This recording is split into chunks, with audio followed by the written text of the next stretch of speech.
Welcome to one of the personalized medicine lifestyle approaches towards a very important clinical condition, and that is attention deficit hyperactivity disorder, or ADHD. We're really pleased to be able to co-sponsor this meeting with our executive partner, Rupa. And I think that you will find that this particular meeting with the two experts that we have to explore this topic with us will bring a lot of clinical news to use to the forefront in this really important condition. As you probably know, something like 10% of the population of adolescents have some form of ADHD, some more severe than others. We've often thought of it as a male-centered or centric condition, but there's evidence that now many women, many females, are also suffering from variant forms of ADHD. So it's not just gender specific. It's a condition that cuts across both genders, and it can be extraordinarily problematic in the development of the child as they move into adulthood and can follow them into later life if in fact they've had significant negative impact on their lifestyle and behavior and their whole school performance and just the general nature of socialization. So this is one of those complex chronic conditions. There is no single agent that is defined as causing ADHD. It's one of those classic examples of personalized lifestyle medicine kind of interaction between the genes of an individual and their environment. And therefore, there is room, obviously, for intervention as it relates to the modifiable factors in a child's life. And those are the things that we're going to be talking about. You can't change the genes, but you can change the epigenetic exposure agents and how that interrelates then with the condition ADHD. So we're very fortunate to have two remarkable members of the faculty, Dr. James Greenblatt, a pediatric psychiatrist, and Dr. Kate Henry, who is in general practice and has dealt with many families and children where ADHD is a problem. So with that, let's move into the material at hand. I'll share my screen and we'll get going on what I hope will be a very valuable process for all of you as it relates to learning some of the aspects of ADHD that have clinical applicability and news to you. So here we go. So as I said, this particular approach that we're going to be describing is a personalized lifestyle intervention approach using agents that can result in modifiable factors. I guess we would say epigenetic signaling agents in some respect as it pertains to the outcome of this condition called attention deficit hyperactivity disorder. So, you know, when I really think about this and having now raised children and boys, 3 sons, and now grandchildren, including boys and girls who are in their teenage years, I recognize that looking at their friends and the associations in school, that this condition can be very producing instability. Not just in the child themselves, but also in the family and in their local environment. So I never want to underestimate the impact that ADHD has in terms of socialization, in terms of learning, in terms of development. And although it's not what we would call an acute condition, it is one of those chronic conditions that has, I think, very significant positive, or let's call it impact upon behavior, function, learning, and ultimately progressing into adulthood that can follow adults through the remainder of their lives if it's not been dealt with effectively in their adolescence. So with that as kind of a landscape analysis of this condition, let's kind of move into what's known about it. Well, the question first is it a genetic condition or is it principally a lifestyle and environmental condition? And I think we'd have to say, based on the literature of today, the answer is yes. It appears to be a very significant mixture of the two, probably with varying aspects from person to person as it relates to how much is genetic and how much is related to the environment. But certainly it's a gene and environment mixed situation. Now, this particular study that was recently published, I think, is kind of symbolic of what's going on in the field. In this case, they were looking at twins and examining the presence of ADHD in twins and found that they were not consanguous. In other words, they didn't appear in twins in identical frequency as they did, as one might expect if they were entirely genetically related condition. But there were genetic linkages, and the genetic linkages appear to be through certain metabolites or certain gene variants that are associated with metabolic function, particularly metabolic function as it relates to activity of the arousal system and the cortical system of our nervous system. And so we started talking about neurotransmitters, neuromodulators, neuroimmune agents, things that can modulate in mood, mind, memory, and behavior in ways that they create different kinds of abilities to stay at task, to concentrate, and to stay focused. You know, I think all of us know that if we're under extraordinarily traumatic stress, our abilities to stay on task and stay focused is adversely impacted. And that's because as we get into high levels of arousal hormones, the flight or fright hormones, it alters in our cognitive function, it alters our processing speed and time, and it changes our whole way that we take information from the outside world and transfer it into action.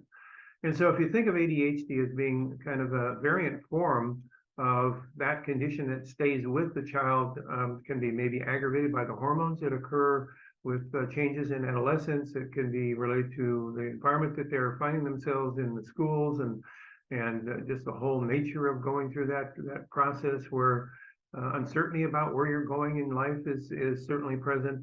All of those variables are kind of your stress response and influence your cognitive and neurotransmitting modulators, both serotonergic and dopaminergic families. And so it's interesting to note that when you start looking at the metabolites of kids with ADHD, you'll find that the metabolites, this would be doing the metabolome, that they contain higher levels of specific downstream metabolites of these upstream metabolic functions. So it's kind of an arousal situation. It's an imbalance situation associated with the combination of genes and environment that gives rise to these prodromal symptoms. Now, taking that as kind of an abstract intellectual concept and then translating into the clinic and how you actually manage it, I think is where the secret sauce lies. And that's what we're going to be discussing. As we all have learned, genes are not the end point in our outcome. It's how they get modified in their expression. And so we need to ask, what are the variant agents that can cause alteration in our gene expression patterns, particularly central nervous system, that take us away from this state of disturbed neurotransmission and neuromodulation. Well, that leads then into how ADHD has historically been managed by pharmaceutical intervention. Given the fact that we've said that these conditions are associated with altered and imbalanced neuromodulators, it probably is not a surprise that the drugs that have been used to treat them are drugs that are related to refocusing some of these modulators, altering their either sensitivity at the receptor site or their production, and kind of pharmaceutically trying to intervene at places that would fill the gaps or change the balance of these hormones. I think it is ironic, and most individuals who have talked about this have certainly discussed it, that the drugs that have been used are generally agents that upregulate and activate certain aspects of the cortical neuroimmune system.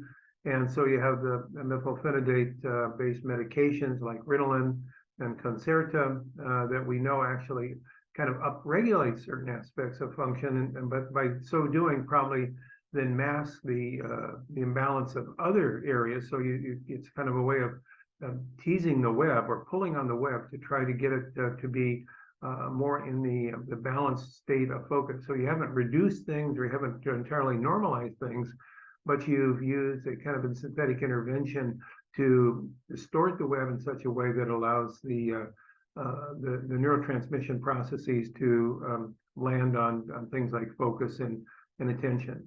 So, you know, one might ask, it seems very strange to use amphetamine-based like medications for the modulation of something that seems to be a neuroarousal condition.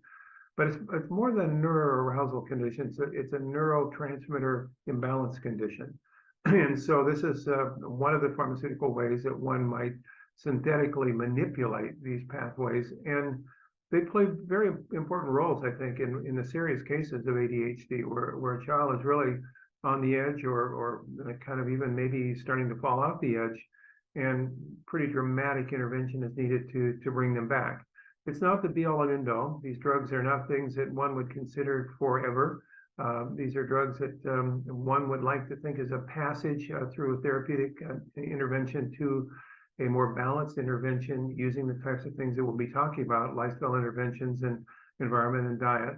But I don't want to throw the baby out with the bathwater and say that these medications have no value in the condition. It depends upon the presentation of the child, the severity, and the need to get her, kind of heroic intervention to start down a path. But we shouldn't stop there. There are these other things that we're going to be discussing that start to play a role once we get the more traumatic nature of the condition under control. So that then leads to how do you approach personalization? And it starts obviously with assessment. So we'll hear from our two clinical experts aspects of the nature of how using certain laboratory tests and assessment tools for evaluating where the imbalances might be in that particular individual. We recognize very clearly that this is a personalized condition. It shows in variant forms with variant severity, duration, and frequency. And so the construct is it's one size fits all. It's not the recipe for success. You really need to look at this as a multifactorial condition in which multiple differences in genotypes connected to multiple differences in lifestyle and behavioral aspects contributes to that individual child's condition. So what kind of assessment tools are often used? And you'll hear much more about these from our clinical experts here in a moment, but things that examine the metabolic activity that are associated with neurotransmitter function and overall metabolic, it's a mitochondrial oxidative energy function, such as amino acid analysis, fatty acid analysis, organic acid analysis. We're going to talk about the microbiome and its impact on ADHD. It's an emerging topic of extraordinary importance. And so microbial analysis of our gut, important. And then now we're getting into methylation epigenomic analysis, looking at actually the methylome and how methylation patterns of the genome interrelate with the alterations in neurotransmitter function and ultimately neuroimmune activity that presents itself as ADHD. So these are all kind of assessment tools, as well as obviously good patient histories, record keeping, a historical timeline, looking at family history, and examining all the environmental and lifestyle factors that are associated with imbalanced neurological function. Then we'll move into a discussion of kind of a complex array of management tools that are built out of the assessment of that individual case. So these are not your usual and customary tools beyond that of the drugs that I mentioned earlier, but they are becoming a part of the arsenal of those practitioners that are implementing personalized lifestyle intervention for the management of ADHD. This includes heavy metal detoxification, obviously a whole foods diet that we'll talk more about in a second, essential vitamin and mineral supplementation where necessary, specific neuroactive botanical supplements, much more on that to come, omega-3 supplementation, and then we get into a probiotic therapy, the symbiotic and postbiotic therapy, and graded exercise, physical activity, and lastly, obviously, sleep training. All of these play very important roles in personalizing the management program for a child with ADHD. So what do we know about the relationship of our food supply to ADHD? And it turns out that the diet and the food available for adolescents is implicated through many, many studies to be very involved in maybe not the cause of, but certainly the mitigation of and the amplification of symptoms related to ADHD. So here's a recent paper that looked at a number of US students aged 6 to 21 and who were being served under the Disability Education Act as having ADHD and autism, and looking at their relationship to their diet. And this paper I thought was very, very powerful because it really pulls out that diets that are these nutrient depleted, high calorie diets obviously very high in fat and sugar and low in complementary nutrients and protein, are diets that have very high statistical correlation with ADHD, as we might not be surprised to learn. So that leads into the nutritional management of ADHD. Many papers on this, and I'll just highlight a few just to give you a sense as to where this literature is going. This is a 2023 study looking at the nutrition management of ADHD. And it builds out of a literature that's very rich of literally hundreds of studies that have been published on this topic over the last several years. So this is not an area that's kind of new for study. It is a complicated area to study, I might add, because you've got variant forms of ADHD, you've got variant lifestyle factors and variant diets, all of which are moving parts in trying to study something that's not as simple as one drug for one condition. But we're starting to see a body of literature being developed that I think clearly indicates that dietary intervention is extraordinarily valuable in cases of ADHD. So this abstract of the paper says evidence suggests that both minerals and vitamins have beneficial effects in ADHD symptomatology. Probiotics might offer strategies, they say, and then we look at adherence to healthy diets. What is a healthy diet? That's a question that we're going to be exploring in more detail. Healthy diets for kids with ADHD. And so this research from this, I would say, evidence-free supported studies, not maybe double-blind placebo control, but a lot of observational studies and kind of N of 1 studies with children shows that micronutrients, pre and probiotics, and a diet that some people call the exclusion diet. And I want to really focus on that word exclusion, because we're not talking about just wiping everything out of the diet. What we're really saying is that food is good for one, maybe a poison for another. That's an old adage. And therefore, there are certain foods that may produce problematic issues in certain individuals as it relates to their immune system and their cortical function. And as such, that then may be contributed to ADHD. So that's what we call exclusion, identifying what those foods may be that are producing these problematic issues, and then removing them from the diet. Not to make the diet imbalanced. You still have to have a complete balanced diet, but to have it balanced with the exclusion of those problematic foods. You know, we've all studied and learned a lot about gluten as being one of the problematic nutrients in certain cases where immunological and neuroimmune effects can be seen. Certainly that would be on the problematic list for exploration, but there are many other foods, soy and eggs and dairy products, the various types, obviously, of processed foods that contain certain kinds of humectants, coloring agents, stabilizers, preservatives. All of these are things that have histories in certain cases of inducing or contributing to brain neurochemical imbalances associated in clinically with ADHD. So if you go to the literature, and the reason that I've just put this is like an overwhelm. This is like drinking with a fire hose slide. But the reason I put it up there was just for the impact factor. Every one of these citations is from this review paper on nutritional management of ADHD. And these papers, as I mentioned, cut across the whole gamut of different kind of research domains and research styles, but they all are coming to the same conclusion over the last, say, 10 years. And that is diet is an extraordinarily important variable and contributor to neurochemical function, and can lead in imbalanced diets or diets that have, as I said, food for one, poison for another, have this neurotoxic influence on neurochemical balance. They then are associated with outcomes that we see with different degrees of ADHD. So I think that as we examine through this body of literature, these are continuation. I could continue this list along, but I think you get the general drift.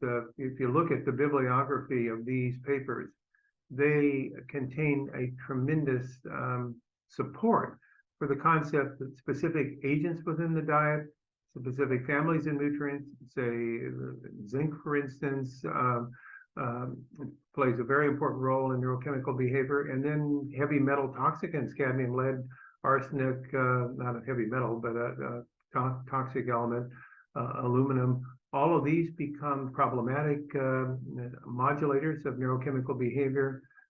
So exposure to those in drinking, in water and or food can be a problem. Think about lead, if you would, as an example with drinking water.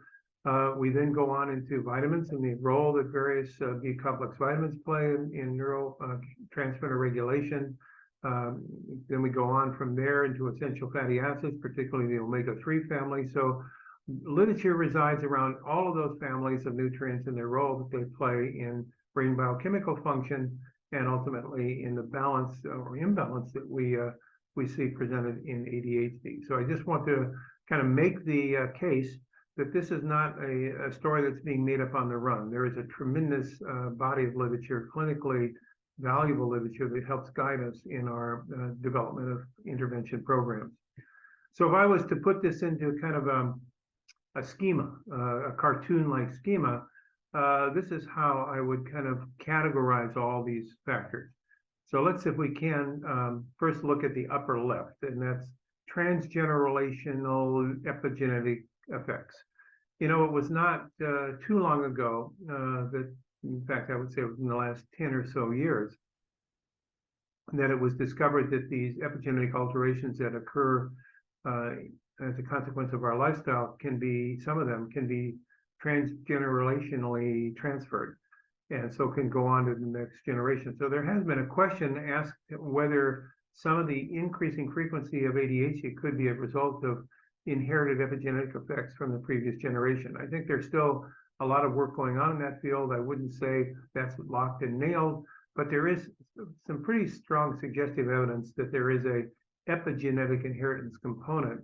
Now, the nice thing about epigenetics is that these are not irreversible marks, and they can be modulated. What can be put on can be taken off. So I think the question is, if one carried an epigenetic mark from their parents that predisposed to neurotransmitter imbalance, could they then engage in a program that would remodulate their epigenome? And there is strong evidence for that. The answer is yes. And it may be even why some of the therapeutics and therapeutic approaches that are pretty dramatic have such important outcome studies, because it may take a little bit of effort to dislodge these epigenetic marks and to replace them with new marks that are related to the proper balance of neurotransmitters. So just wanted to leave that as an example. And you'll note that that's why I talked about epigenetic testing, because if we look at these methylation patterns of the genome, it gives us some inferential information as to how these neurotransmitters may be regulated and processed. So that's kind of the frontier level of testing that we're starting to see brought into this field. Now we talk going on in this chart, bioaccumulation. So what is bioaccumulation? I'm at the lower left of the chart. So here I'm talking about the concentration in the body of materials that are known, or agents that are known to have adverse impact upon neurochemistry. So certainly heavy metals like mercury, lead, and cadmium fall into that category. We're now putting arsenic into that because it seems that this is a very major risk factor, is our arsenic loads from water and agricultural processing. And so we need to be aware of this family of toxic elements. We also need to think about xenobiotics. These are the organic toxic molecules that can accumulate in the fatty tissues. And therefore, again, this whole concept of detoxification and how that can play a positive role in some cases of ADHD, I think is an important role. Then we go on from that into things that are in our diet, like high fructose corn syrup sweeteners, which we're starting to see more and more of, and the adverse impact that these fructose-rich high fructose corn syrup sweeteners have on metabolic function, neurochemistry. We talked about uric acid increasing as a consequence of increased fructose consumption. And you'll notice in this chart, also they talk about, as an example, one of the food coloring agents, yellow 5, which has an adverse effect on zinc status. And I've already said zinc is an essential element. It's very important as it relates to neurochemical function, and can be often found to be lower than ideal in children, particularly children that are eating highly processed diets and eating diets that are ultra processed. Their levels of these essential trace minerals are very low. So I think all of these principles that I've been describing are woven together into the matrix of impacts through the diet that influence children's neurochemistry and ultimately can present as ADHD. So what about the microbiome? Here is a very interesting new kind of add-on addition to how we think about the modification of neurochemistry through altered physiological function. And in this case, the physiological function comes, I guess you would call it exogenously, although most of us would think of the microbiome, the intestinal microbiome, as being endogenous, but it's separated from the body, obviously, by the gut wall, the gut mucosal lining, but it has a very important role because those microbes in our microbiome are processing food and producing waste products, and they're dying, and their skeletons, their cell wall debris are being released, and that can all have a message that signals to the gut immune system, and the immune system, as you know, of the gut is directly connected to the immune system of the brain, both directly through the vagus nerve, but also indirectly through circulations through the microglia of the brain's immune system. So now we're starting to see much more literature coming out as it relates to the interrelationship between microbial dysbiosis and ADHD. So I've just showed you here a chart from a recent paper that is a bibliometric analysis of studies that have been looking at the relationship between alteration of the microbiome and ADHD.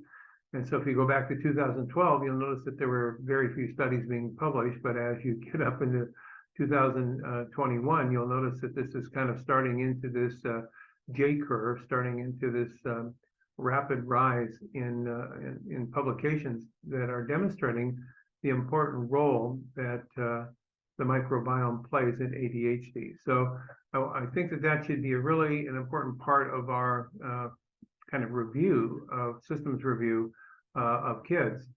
And if you look at the actual principal authors that are really pioneering this area of microbial connection to ADHD, this is a cluster diagram looking at the publications of the major authors, and there's one of those authors in this family of authors that I think is really interesting. A person that I know personally actually spoke as a keynote presenter at our Personalized Lifestyle Medicine Institute meeting in 2021, and that's Dr. Patrice Connie from Belgium at the Catholic University Leuven in Belgium. So Dr. Connie has done a tremendous amount of work in evaluating the functional significance of the microbiome and looking at microbial byproducts and their influence on gut immune function, on systemic influences, including inflammation and insulin sensitivity.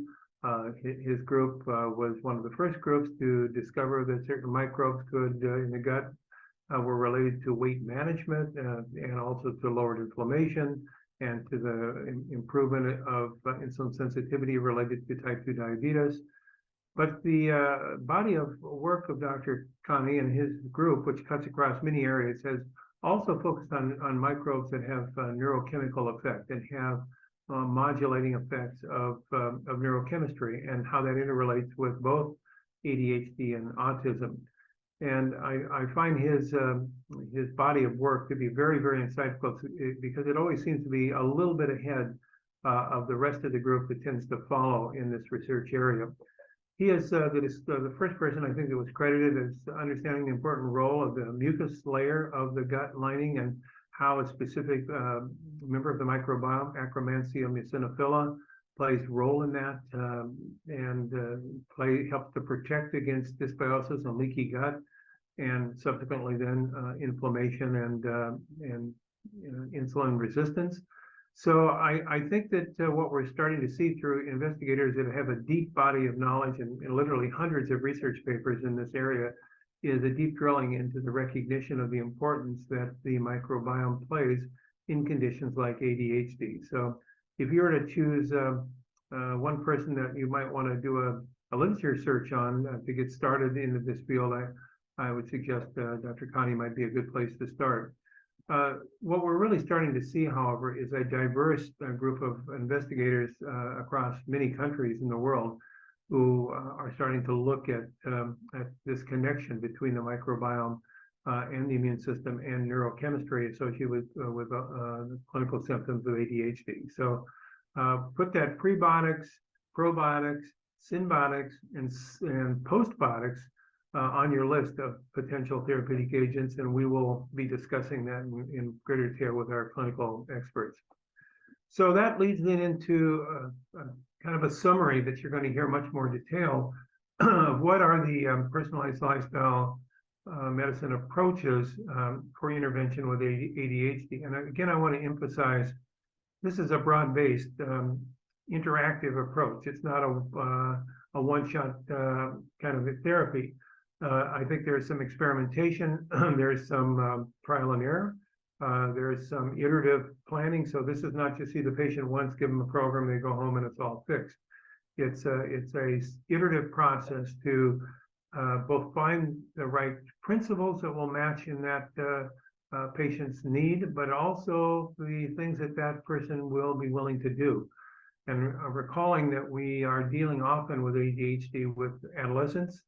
And adolescents who have altered attention spans as a consequence of their condition. So you need to find an approach that is not only theoretically valuable, but in actual practice will be employed. I was going to say adhered, but that's really the wrong word. Even compliance is the wrong word. I think participation is the right word, where self-regulation and the child, the adolescent, feels the value proposition from engaging in this because they feel better, they're thinking more clearly, they're sleeping better, they're on the right trajectory, their outlook is better. So you need to find that place where positive reinforcement starts to lead to a person staying at task and staying on the program.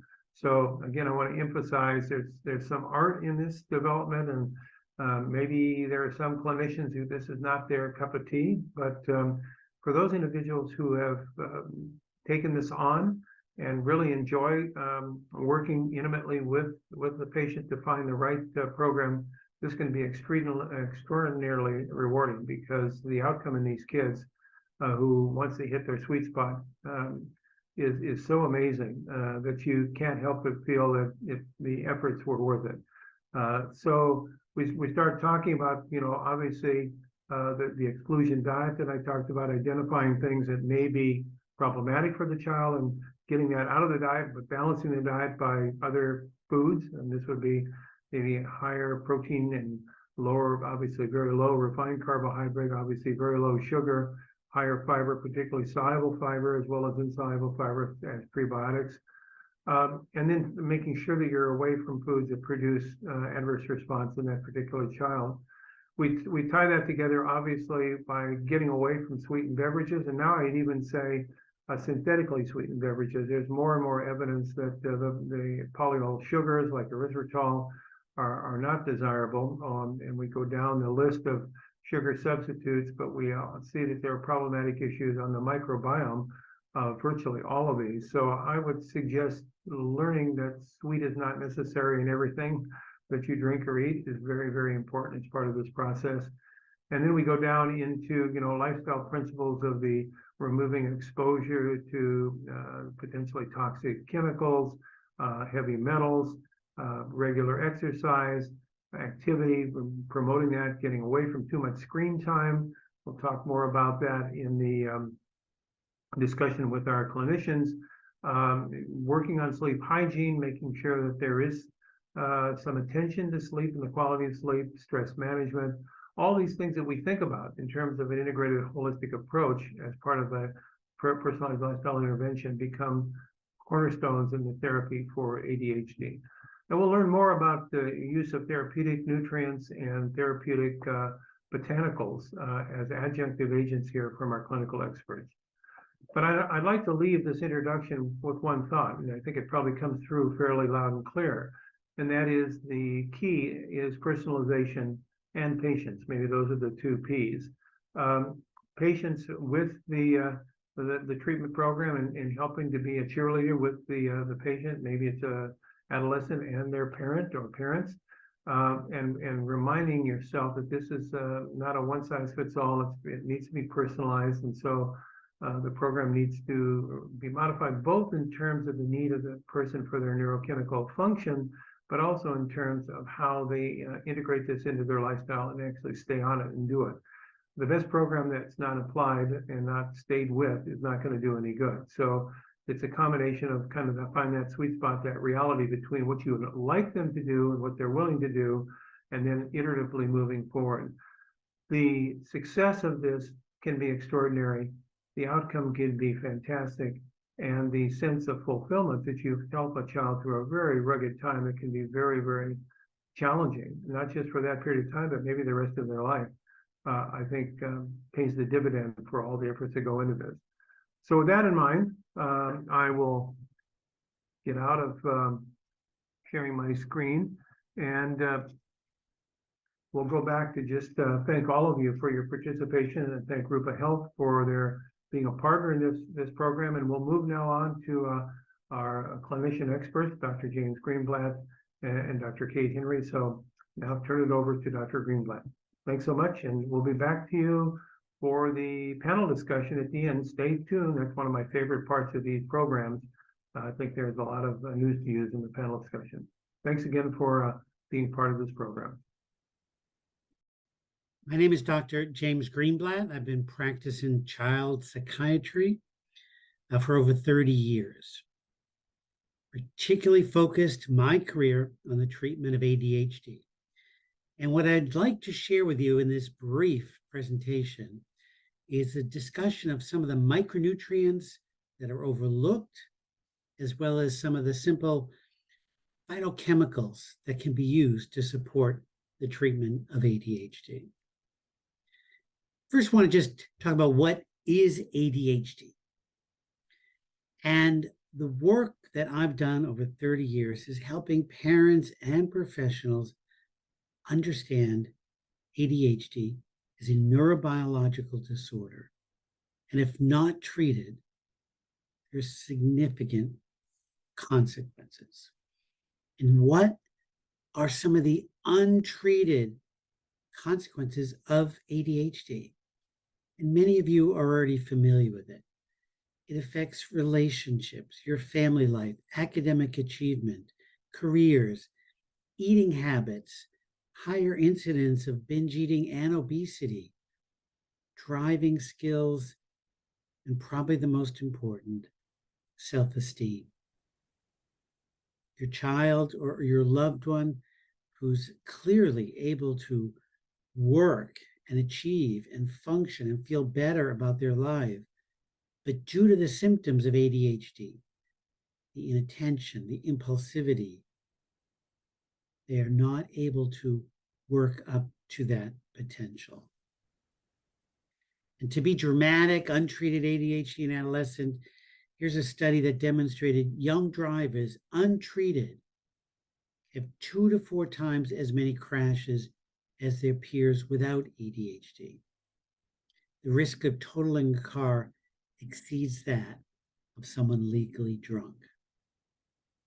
We have to treat our children, our loved ones, our friends and family with ADHD. And to be dramatic, and you have much to learn, my son, you can't say on with his head after you said off with his head. We have to treat ADHD. So, a neurobiological disorder that can be treated, but what ADHD is not is just as important. It is not bad parenting. It is not weakness and willpower and poor character. It has nothing to do with intelligence, and certainly nothing to do with lack of discipline. And that is critical. It stops the blame game at home, and most importantly, it stops the criticism, the intense criticism that our children repeatedly get assaulted with has been shown as a risk factor for those that don't improve over time. Understanding what ADHD is not is just important. It is a biological disorder. It is not bad character and lack of willpower. And this is pretty much what I've been in the middle of with parents and professionals is I don't want medications for my kids, or give me something that will work quickly. And to me, this discussion is not really relevant if we understand some of the root causes and underlying issues for ADHD. There are clearly some children that need medication, but many do not. If we understand the roots, and some of these roots are simply genetic understanding, metabolic abnormalities, looking at blood sugar, looking at hormones, looking at nutritional deficiencies, looking at environmental toxins, looking at a whole host of gut problems that all contribute to this abnormal behavior that we're calling ADHD. Again, everything has a genetic vulnerability, but the environment can change. And in my work, which consists probably of about 8-hour course, discusses all these environmental factors. We're going to discuss this protocol that I developed in our book, Finally Focused, and I named it the plus minus plan as a kind of simple model to understand what we need to do to look at a more holistic treatment for ADHD. So the plus, what do we need to add? Well, for some, it's medications, but we're magnesium and zinc and OPCs and sleep, exercise. The list is long. And then what do we need to remove?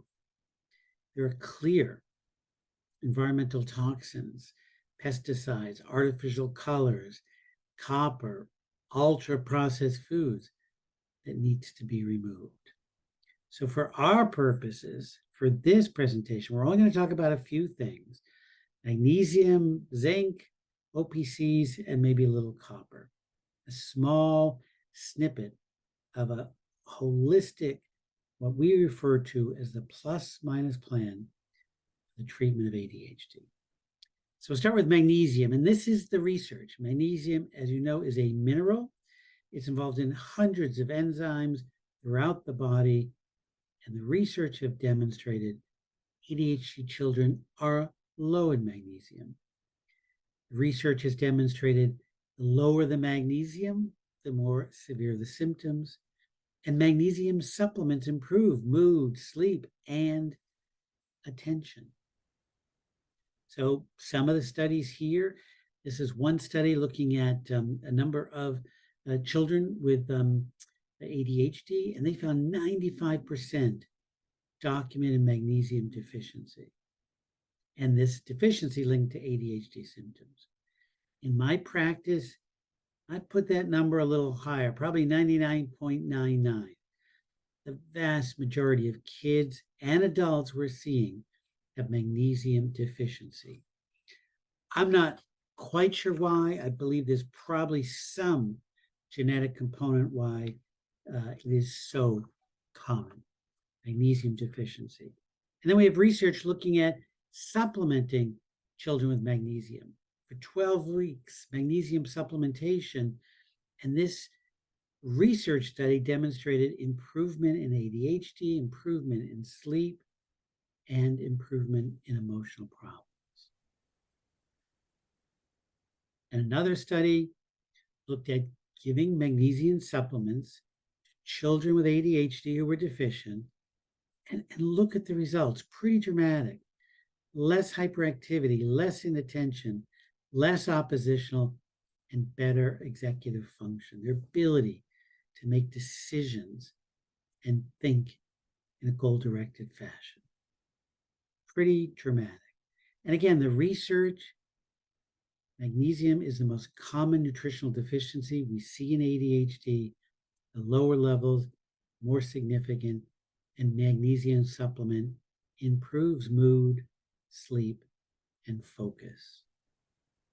We recommend magnesium for individuals that are struggling with sleep difficulties, constipation, anxiety, and irritability. Those are some of the clinical symptoms that are most responsive to magnesium. Okay, let's keep going. What's in your patient's water? These were photos from the Flint, Michigan crisis where clearly lead was poisoning essentially the water supply. And we know lead is toxic and much, much higher incidence of ADHD in those exposed to lead. But what I want to discuss is actually copper. Elevated copper is also common in our drinking water. Studies have looked at elementary schools. One study I'm familiar with in the Massachusetts school system, over 50% of the schools had elevations of copper. Copper is also toxic to the brain, and elevated copper causes low zinc. And low zinc has been demonstrated for many years in the scientific literature to be associated with ADHD. It was one study looking at zinc deficiency, and it was lower in ADHD children versus the non-ADHD kids. 30% versus 0% in the non-ADHD kids. So we've known for a long time zinc deficiency is common. And this, I think, is pretty dramatic. All you do is follow the yellow arrow. You see that the zinc level is associated with ADHD symptom severity. The lower the zinc, the more severe the symptoms. A research paper done a few years ago. And then we have research looking at adding zinc. So zinc supplementation for 10 weeks in this study demonstrated improvement in attention, hyperactivity, and oppositional defiant behavior. We even have studies looking at zinc supplementation augmenting the effects of medication. The most common medications used for children are the stimulants, the amphetamines. And here, 5 weeks of zinc supplementation reduced the dose by 37%. Again, zinc deficiency associated with ADHD. The most common cause of zinc deficiency is likely elevation of copper due to environmental copper. We know children with ADHD have lower zinc. The lower the zinc, more severe the symptoms. And we can add zinc with or without medication, and we have demonstrated improvement in symptoms. So in our plus minus plan, we're going to minus copper and we're going to add zinc. Okay, let's keep going with another example. And these are some phytochemicals that have profound effects on attention and brainwave patterns. And the brain is this kind of hub of electrical activity. And we look at that and we can describe it on EEGs. So we analyze this electrical activity, and EEG is the report. And not that you have to be experts in reading EEGs, but I do want to share with you 2 brainwaves that are very relevant to ADHD. So the theta waves you see on the top with the red arrow going up, those are those daydreaming brainwaves. And beta waves, the blue arrow, are the brainwaves you and I would need if you're paying attention. So what we have known for many, many years is that those with ADHD have high theta waves and low beta waves. Makes sense, right? Distracted, not paying attention. And we've looked at that, and the research has demonstrated that ratio, that theta to beta ratio, is predictive of an ADHD diagnosis across the lifespan. We've done this research in children, adolescents, and adults. Okay, again, high theta waves, daydreaming brain waves, low beta waves, not paying attention. So what we've known for many years is neurofeedback, which is these children are hooked up to electrodes on their head, and we can monitor their brain waves, their EEG pattern, and we can train them to treat their ADHD by reversing that brainwave pattern. So we train them to increase the beta wave so they pay attention better and decrease theta waves. It's a remarkable kind of tool. We did in the office for many years. The problem is it takes a lot of sessions and it can be expensive. This was one study where someone had 30 sessions of this neurofeedback, and neurofeedback worked as well as medication. Okay? It's called biofeedback for the brain, termed neurofeedback. These kids and adults learn how to decrease theta waves. But in my work over many, many years, looking at integrative and functional approaches, we've been studying the OPCs, oligoproanthocyanidins. I only get to say it once, so I just use the acronym OPCs, and it's a polyphenol that plants produce. And these are these bright pigments, the blue and blueberry, grapes, green tea, dark chocolate. It's in pine bark. It's very common, and it has profound effects on the plant. And we're now realizing they have tremendous health benefits. And we have research looking at these OPCs for ADHD. And we've demonstrated over the years that taking sources of OPC can reduce hyperactivity, improve attention, and here concentration. This is one study of 61 kids with placebo. Is there another study? They used pycnogenol, which is pine bark, which is a source of OPC. And not only was there improvement in attention, but anxiety improved as well. So a number of years ago, when we were doing neurofeedback in the office, we tested and we looked at OPCs in a number of kids and adults. So here's my little research experiment with one 14-year-old boy. And if you look here, the EEG assessment without OPC, those theta waves, those daydreaming brain waves were very high when this child was trying to read. And then 30 days on OPCs, look what happens. See that blue arrow? The theta waves decrease. So these phytochemicals were able to decrease the theta waves. And let's look at it another way. We know the theta to beta ratio is predictive of ADHD across the lifespan. Theta is the daydreaming brain waves.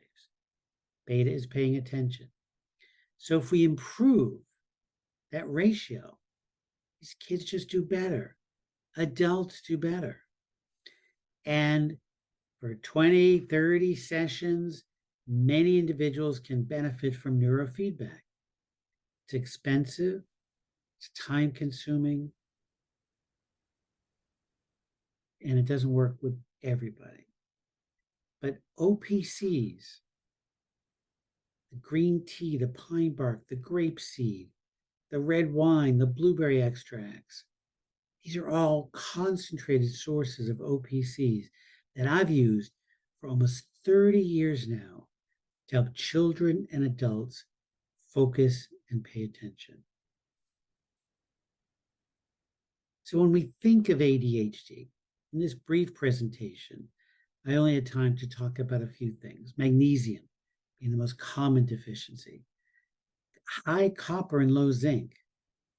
And I just shared with you some of the research on OPCs. But this puzzle could go on and on. We look at vitamin D deficiency, B vitamin deficiency, amino acids, the gut. There are many, many other factors that contribute to the inattention, the poor impulse control, and sometimes the hyperactivity.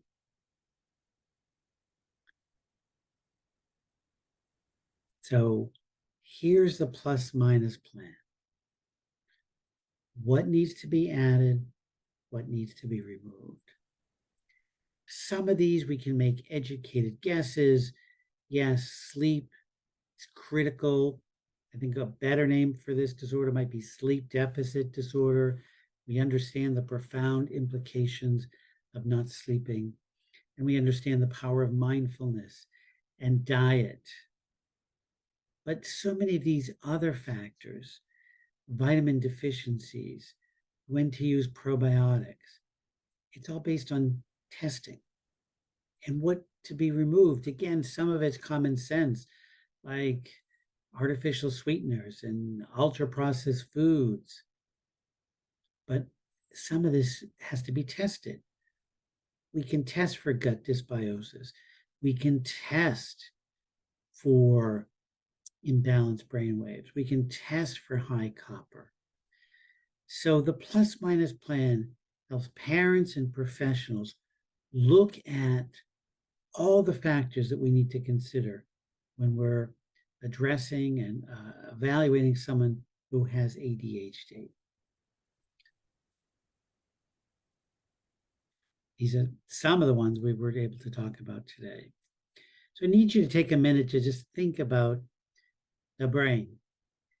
And besides being 60% fat, which is why fat is critical, and omega-3 supplements are important that we talk about, but the brain is the most metabolically active organ in the body. Billions of neurons, only a few percent of body weight, but it's usually utilizing 20 or 25% of our metabolic energy.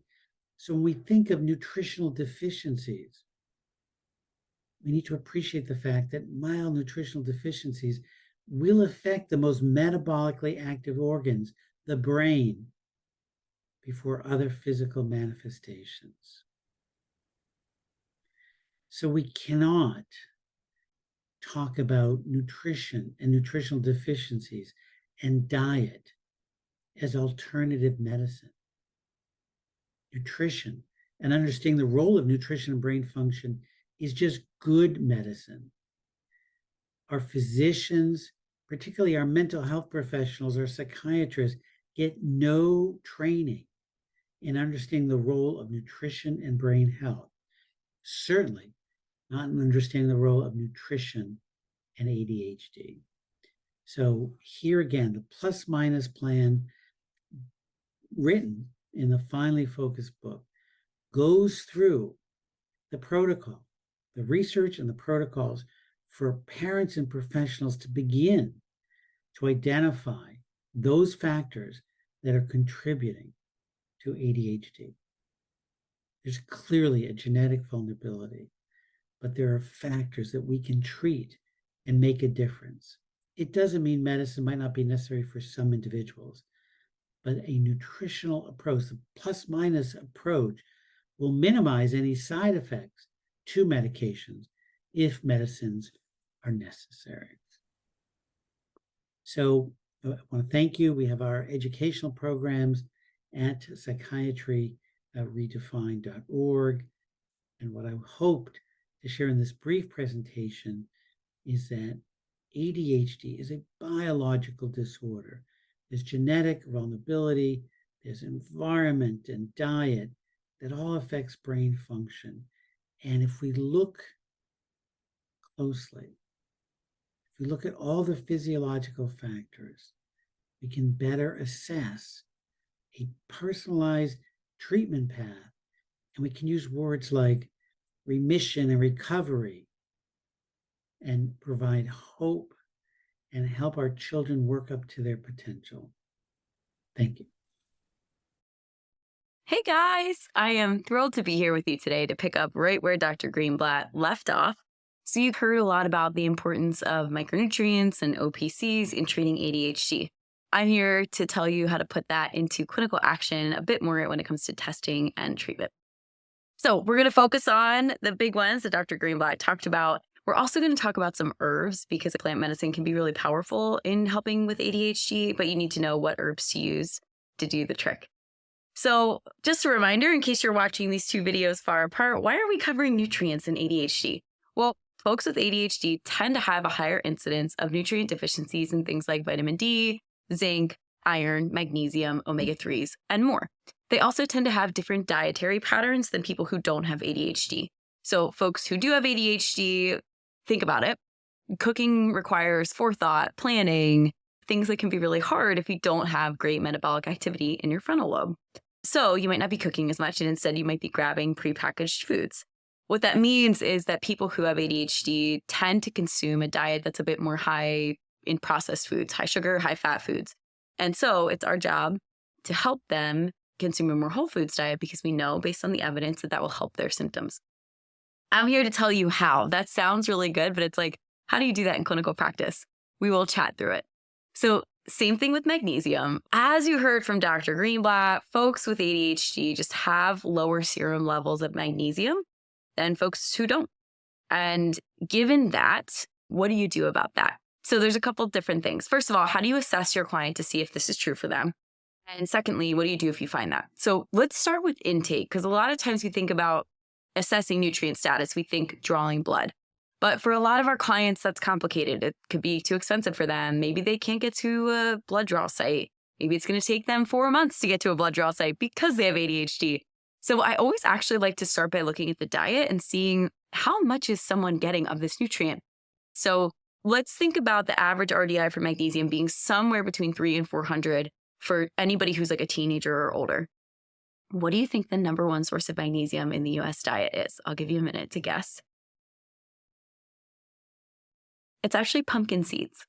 But I want you to pay attention. So if you need 300 to 400 milligrams at least per day, you'd have to eat a number of these sources per day to get there, right? A lot of pumpkin seeds, a lot of chia seeds, a lot of almonds, a lot of spinach.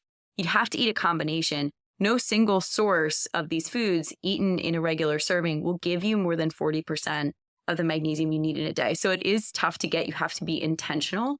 So you can do this for your client by building them a custom meal plan that gets them there, which I'll explain in a minute. But hopefully this helps us start to understand, there might be a lot of my clients who are deficient in this simply because they're not consuming enough of the top food sources of it. We know that magnesium supplementation works. And when we look at studies that talk about magnesium supplementation, that just means they're adding magnesium to someone's diet. In theory, you could do that using food sources, right? So you could include a trail mix that includes a lot more pumpkin seeds, have somebody start throwing chia seeds in their oatmeal. When you see that magnesium supplementation improves symptoms, I want you to start to think increasing magnesium intake, right? You can do this with food as well. And it's effective, as you heard from Dr. Greenblatt. But a lot of folks ask us, especially at Rupa, how do you test for magnesium? So there's a couple different ways. RBC magnesium or red blood cell magnesium is a way to, in theory, look at body status for the last 120 days because red blood cells live about 120 days in the blood. And so whatever amount of magnesium they have is a pretty good indication of how much magnesium has just been around and available in the body for the last 120 days. Serum is also a really good way to look. There is no perfect way to measure magnesium, which is actually why I like to start by looking at the diet, because testing can be vulnerable to being altered by a couple different factors, one including recent intake. So don't have your client go eat a ton of pumpkin seeds and chia seeds for the first time in their lives and then go get their magnesium tests, right? Like kind of test them as a baseline where they are. Hopefully before they even come in for their first appointment, you have a standard ADHD panel, which I can teach you how to build. And your client can get that before they even come into your office. And I will tell you how to do that too. But just know there's a couple different ways to measure magnesium. One of the things I really like about Rupa is that you can actually discuss with your client which is going to be the best way. So one of my favorite tools in Rupa is called the lab comparison tool. And so you can search for magnesium and then click a bunch of different tests and add them to a comparison table. And you can show your client, here's how much this one's going to cost you to get. Here's how you'll collect it. I had some clients in my practice who couldn't get a blood draw. I ran a mental health practice and there were many people with a needle phobia that, before we could fix that, I needed this information. And so we would do a finger stick in the office, or sometimes it is easier to use urine. You can put a little urine collection kit in the diaper. So there's going to be, depending on your client, there is the gold standard way that you'd measure something. And then sometimes there's just the way you've got to measure something. And so I actually really liked this tool. For my adult clients, I'd actually pull this up in front of them and we'd go through and we'd say like, okay, look, I want to measure RBC magnesium for you. I feel that it's going to be more accurate, but it's going to be $6 and money's really tight for you right now. We could start with a serum. So this is how you can have that informed consent with your client. I actually like that even if we were sending them to LabCorp, we could use this because they know what they're in for when they go to LabCorp, whereas actually sometimes even at the primary doc, they're not even sure. As a reminder, right, if you're putting magnesium in someone's diet and you design them a nutrient replete diet, you can use a meal planning tool, which I'll show you Rupa's in a second. But to actually start to measure how much magnesium is going to be in the diet you prescribe for them so that you can make sure it's enough. In my opinion, this is how you do advanced functional medicine using food. You just have to measure. Okay, zinc. So Dr. Greenblatt talked a lot about zinc. It is like such a cool molecule involved in so many different enzymatic reactions in the body. You need about 10 milligrams per day if you're 14 years or older. So keeping that in mind, look at the top sources of zinc. Most people do not think the top source of zinc is oysters, but it is. If you aren't willing to eat oysters often, and you'd only have to eat them like twice a week to get enough, but if you're not willing to do that or you can't do that, I want you to notice the next best source. Most of them are, 3-4 grams or below. And if your client isn't eating meat, they're going to really struggle to get enough zinc from a natural source. You'll notice even breakfast cereals, which have like less than 3 milligrams per serving, only have that much because they're fortified. So zinc supplementation, as you heard Dr. Greenblatt talk about, is a really powerful intervention for people with ADHD. And hopefully it's starting to make sense why, if the average person, and this isn't even talking about like athletes or people with GI issues who might be losing zinc at a higher rate, is needing 10 milligrams per day, you'd have to eat a variety of these foods every single day, sometimes multiple servings just to get there. So the fact that zinc is something that comes up a lot in medicine shouldn't be surprising. Again, you can start to just screen your clients by asking them, like, do they eat meat? If they say no, that's a red flag for you already. Okay, I should be thinking about their zinc status. And then asking them, do you eat oatmeal? Do you eat enriched cereals? Do you eat pumpkin seeds? You've heard that come up a few times at this point. If the answer is no, you should start to suspect that they may not be consuming enough zinc. And so that should raise your level of concern that maybe their zinc status is low. When we improve zinc status or when we supplement zinc in folks with ADHD, they actually end up requiring less medication, which means less side effects. And so this is a beautiful thing. It's a way to use a nutrient to make a medication work better, which I just love. There's a couple different ways to measure zinc. Zinc serum or plasma zinc is a pretty good way to measure. You'll see that there's a couple different ways, and Dr. Greenblatt talks a lot about using cryptopyrrole testing in practice to look for pyroluria and to kind of assess a little bit deeper for zinc and B6 metabolism problems. So I threw that in this lab comparison. But you can start to see, again, informed consent with your client. You can go through and look at the different ways to measure zinc, how much they cost, how you would collect them. And again, when a client's coming in to see you, if you're a functional medicine doc, usually they've already seen a bunch of docs. The clients who were coming to see me were having to pay cash. So the price mattered to them. And so this is why this tool was so helpful in talking them through their options. And you can start to build a panel, which I'll show you guys. You don't have to go through this step for each of these nutrients, but especially for the bigger panels, if you're helping your client understand how many biomarkers are in these and why do I really want you to get this, this can be really helpful. And then you can click copy link to comparison, put it in their treatment note. They can take it home and think about it. They can go home and look through this on their own, which is really nice. And again, really empowering.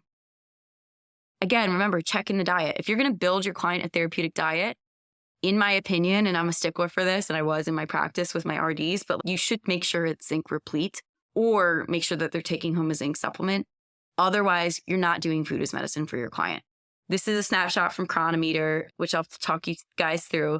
And so as you're seeing this, what you'll see is this is a nutrition label of someone's diet, right? How many vitamins, how many minerals, how many omega-3s, how many macros is this person getting? And when you get someone to green, all green, which was the standard in my practice, people get better. So we'll talk through this in a bit. Dr. Greenblatt mentioned copper because usually when you're talking about zinc, you always mention copper as well. Copper-zinc ratio is important in a number of disorders. Copper itself is important for focus, and too much copper is going to have negative impacts. Obviously, it's a mineral, gets stored, and copper toxicity is well known to cause irritability and concentration issues, but so is low copper. And so across the research, we found really strong correlations with magnesium, iron, and zinc for people with ADHD. It's less clear with copper, mostly because there's a sweet spot with copper, and actually what truly matters is zinc-copper ratio. Normally, what we see more often than not is that copper-zinc ratio is imbalanced and copper's high and zinc is low. And I want you guys to understand why, so pay attention if you have tuned out. Look at the RDA for copper. Let's say 900 micrograms if you're 14 or older. And look at the common sources of copper. A lot of them are 600 or above. And a lot of them are things that people tend to eat a little bit more, potatoes and cashews, than like oysters. So when you look at people's diet and you're doing a nutrient analysis of their diet, you'll often see that their copper intake is high compared to their zinc intake. And that's just because the foods we tend to eat in the US are a little bit higher in copper. You'll see that you only have to eat one source to get about 75% of what you need on this list. Whereas if you remember back to zinc, you would have had to eat 3 or 4, right? It was going to be really hard for you to get zinc using just one source. So that's why this is so common. Additionally, we have copper pipes. We do not have zinc pipes. We have copper pipes in the US. And so people are just being exposed to copper more often than they are to zinc. So remembering again to check diet. With iron, I know Dr. Greenblatt was flying through on the last one, and it's a given. You should be checking iron for most of your clients, but definitely any client with a mental health issue. I think it's always good, especially if they're in a female body and menstruating. Zinc and iron deficiency are often found together in folks with ADHD.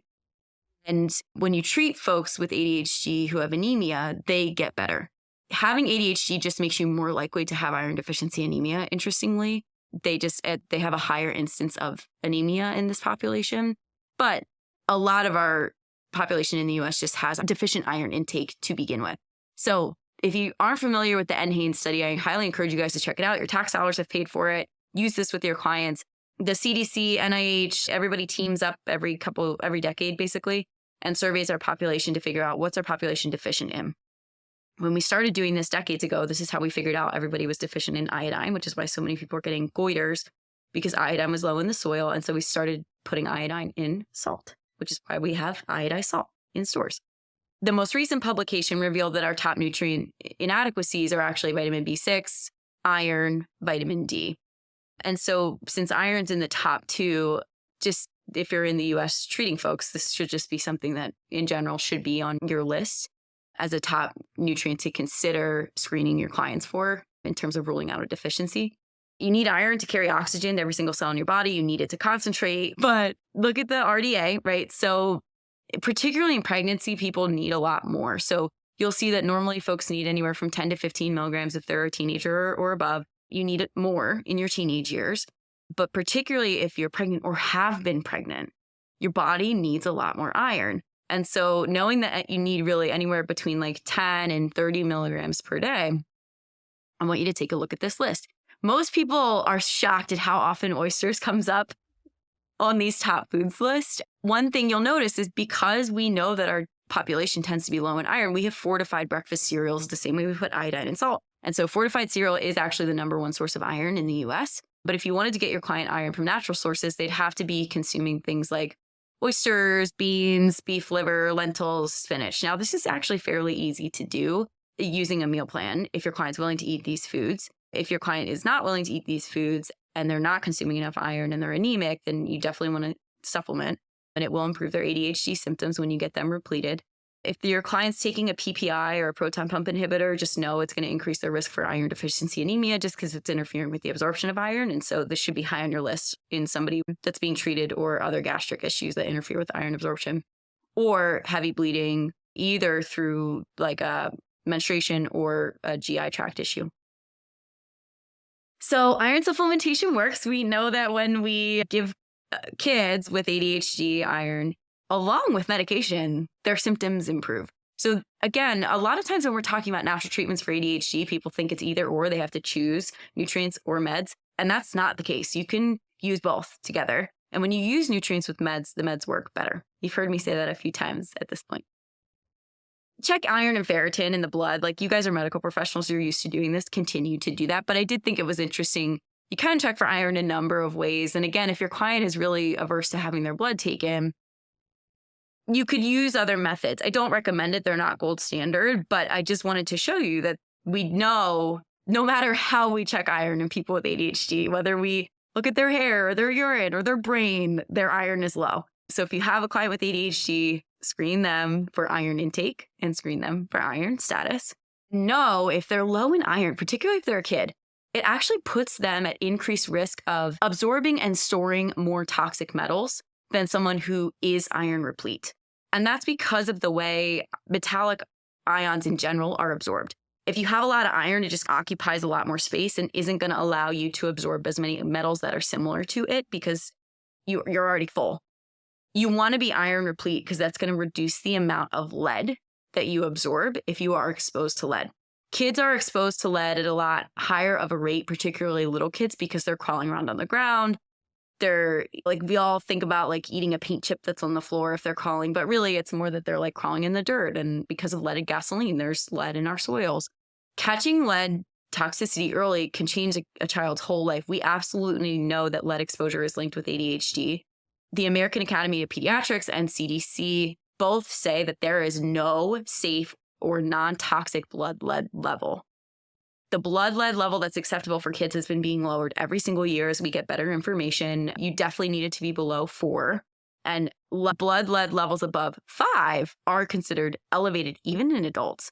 And so be screening your adults and your kids for lead. Older adults in particular are actually a little more vulnerable to being exposed to lead in their childhood and may not have ever gotten it out of their bodies. So this is just a really good reminder. Okay, you heard Dr. Greenblatt talk about amino acids and B vitamins, and I am like speeding through this because I want to make sure we have time to cover everything, but I want to just remind you guys, the top sources of amino acids are generally also top sources of B vitamins. And so if your client is not consuming enough total protein in general, you can also assume they're probably not consuming enough amino acids since that's the building blocks of protein, but they also may be at risk for B vitamin deficiency. We know that people with ADHD have lower levels of B6, B9, and B12, and you need those to make neurotransmitters, particularly dope. Helpful reminder, BH4 is tetrahydrobiopterin, which requires B12 and folate to make, and B6 is right here. You see that they're critical for making both dopamine and serotonin from amino acids. So whenever you're thinking of using amino acids, just remember you need a B vitamin to make those work and turn into the neurotransmitter you're hoping for. Also, B vitamins just help with so many other things in the body. I really love this study because a lot of times at this point, people are thinking, shoot, I forget what the first nutrient you mentioned was. If you just give someone a multivitamin, it will help, right? Don't overthink this. Make sure they're getting enough nutrients in general. Most multivitamins have B vitamins in them. The best ones also have minerals. And so just making sure your client's bases are covered. I mean, this is a USPSTF recommendation for any female of childbearing age. And then most folks in the US, if you look at USPSTF recommendations for them, which is the United States Preventive Task Force, then you'll see that a multivitamin is generally recommended. And so it's a can't hurt, might help, actually recommended step that you should be taking. And it can help to improve symptoms of ADHD, which is really cool. This is just a little zoom in, seeing how symptoms improved, like hyperactivity, impulsivity, inattention, sleep, low mood. If you saw this with the medication, no brainer, people would be prescribing that medication for every single person with ADHD. These are really profound effects, but this is a multivitamin. And so it just didn't get the attention because there's not a whole lot of money behind pushing this, right? You're not going to get a rep walk in your office. Maybe you will if you're signed up with some really cool supplement company, but I'm bringing it to your attention because just because it's not a prescription doesn't mean it's not medicine. It doesn't mean it's not effective. So another reminder to check for B vitamin status. You can do serum, but that's really reflective of recent intake of these B vitamins. For looking at B12 and folate status, you really want to be checking like methylmalonic acid. You'd want to look at folate. You'd want to look at homocysteine. You could check their MTHFR status just to see, are they someone who has a little bit more difficulty converting forms of vitamins they may get from a standard multivitamin into a methylated form. This is Panel Builder in Rupa. So in your Rupa interface, you can go and you can start to see, okay, if I was going to test like all these different biomarkers, like methylmalonic acid, MTHFR, folate, but you can start to see what lab companies offer all those together and how do I create kind of a custom panel that could look at all of these at once for my client. This is a really cool way to not have to reinvent the wheel every time you're looking to bundle biomarkers in a unique way that may not be just like a NutrEval panel or like a panel that you're used to. And you can see that this is, again, something you could show to your client, have an informed consent conversation with them. Hey, I want you to get these 3 or 4 things. Here's your options. What do you want to do? Omega-3s. Guys, the unsung heroes. It feels like every day a new positive study about omega-3s comes out. If you don't know, omega-3s are really important for cell membrane integrity and brain health. Lower intakes of omega-3s put people at increased risk for ADHD symptoms. And there's some really cool studies. Just go read these, guys. I'll give you the resources section at the end. But top sources of omega-3s in the U.S. diet, flax seeds, chia seeds, walnuts. But what I want you to notice is they're full of ALA. And so if you're looking at a study that's talking about EPA and DHA omega-3s, those are generally going to come from some type of fish or algae. The top food sources of omega-3s, flax, chia, walnuts, are a really great source of ALA, which can be converted into EPA, DHA. But if you're looking to just give your client like straight up EPA, DHA, you'd want to use a fish-based supplement. And so when you're building a meal plan for your clients, like getting any form of omega-3 is awesome. But if you're trying to use omega-3s as medicine, I would recommend having them consume a fish source or an algae source. And if they can do salmon a couple times a week, great. But I do think that's important to note. Most people are not getting enough omega-3s. If you're doing a nutrient analysis, then you already know this, unless they're supplementing. So kids with ADHD are more likely to have lower blood levels of omega-3s. And when we give them omega-3s, their symptoms improve. This could in part be because omega-3s help to counteract some of the inflammation we see. We convert arachidonic acid into prostacyclins, leukotrienes, thromboxanes, really inflammatory chemicals in our body. You can actually inhibit the enzymes that do that conversion of arachidonic acid to inflammatory mediators by just loading your body with EPA and DHA. So you're out competing your body's ability to create inflammatory chemicals, right? And this is a beautiful thing because not only are you shutting off the production of inflammatory chemicals, but you're able to then use those omega-3s and really do awesome, amazing things in your body that you need to do anyway. So it's kind of like a side benefit rather than a side effect of something that's reducing inflammation, which I just really love. Omega-3 supplementation improves hyperactivity, impulsivity, learning, reading, and short-term memory in folks with ADHD. There's a couple different ways to measure omega-3s in the body. Omega-3 index is being increasingly studied.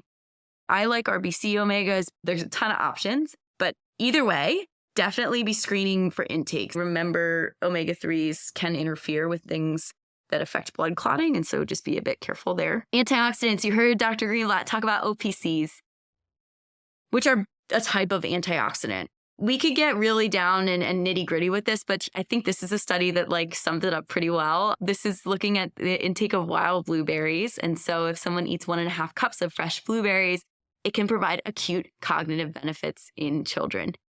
In people with ADHD, this is actually easy. You just put blueberries in front of them. So like have a pint of blueberries out on the counter. For adults, I tell them like before you have your coffee in the morning, have a glass of water, eat your blueberries, and then leave the pint on your desk and kind of nibble throughout the day if you can. Or leave it out and munch on that while you're making dinner, and they'll just kind of naturally, because they tend to graze and snack, will eat those, and it will actually improve their cognitive function, which is really cool. But in general, getting to someone to consume more omega-3s just means getting them to eat more fruits and veggies.